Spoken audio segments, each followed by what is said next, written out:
Bienvenidos a un nuevo video tutorial de matemáticas. En el presente video vamos a conocer las leyes de los cuantificadores.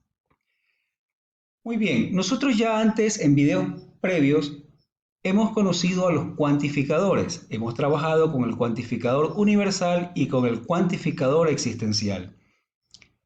Hemos también aprendido que cuando estos cuantificadores los anteponemos a un predicado, convertimos a esa expresión en una proposición, es decir, que puede tener un valor de verdad, de verdadero o de falso.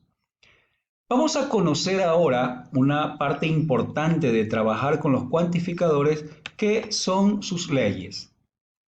Y las vamos a distribuir en dos grupos, las leyes de De Morgan y las leyes distributivas.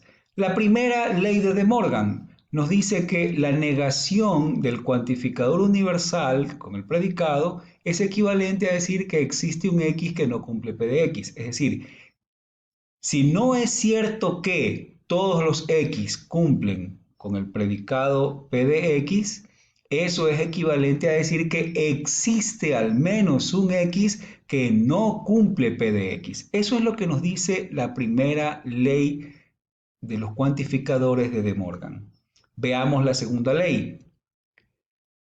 Nos dice, la negación del existencial, del cuantificador existencial al predicado p de x es equivalente a decir que para todo x no se cumple p de x. Es decir, si no es cierto que existe al menos un x del referencial que cumpla con p de x, eso es equivalente a decir que todos los elementos x del referencial no cumplen con el predicado p de x. Esas son las dos leyes de De Morgan. Vamos ahora a conocer las leyes distributivas. La primera nos dice, para todo x, p de x y q de x es equivalente a decir que para todo x se cumple p de x y que para todo x se cumple q de x.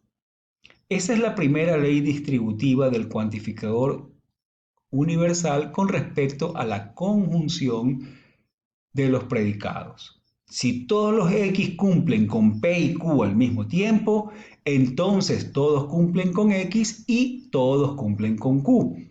Asimismo, si todos cumplen con el predicado p de x y todos los x del referencial cumplen con q de x, entonces todos los x cumplen con p y q al mismo tiempo. Vamos a la segunda ley distributiva y ahora es un cuantificador existencial con respecto a la disyunción. Existe al menos un x en el referencial que cumple el predicado p de x o el predicado q de x, es equivalente a decir que existe al menos un x que cumple p o existe al menos un x que cumple q.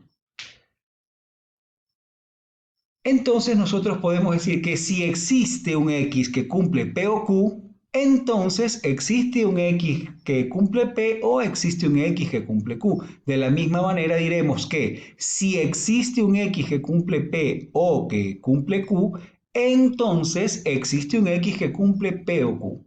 Vamos a conocer la tercera ley distributiva.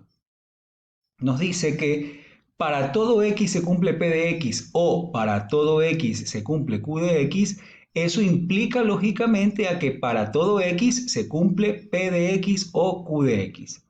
Si todos los x cumplen p de x o todos los x cumplen q de x, entonces todos los x cumplen p de x o q de x.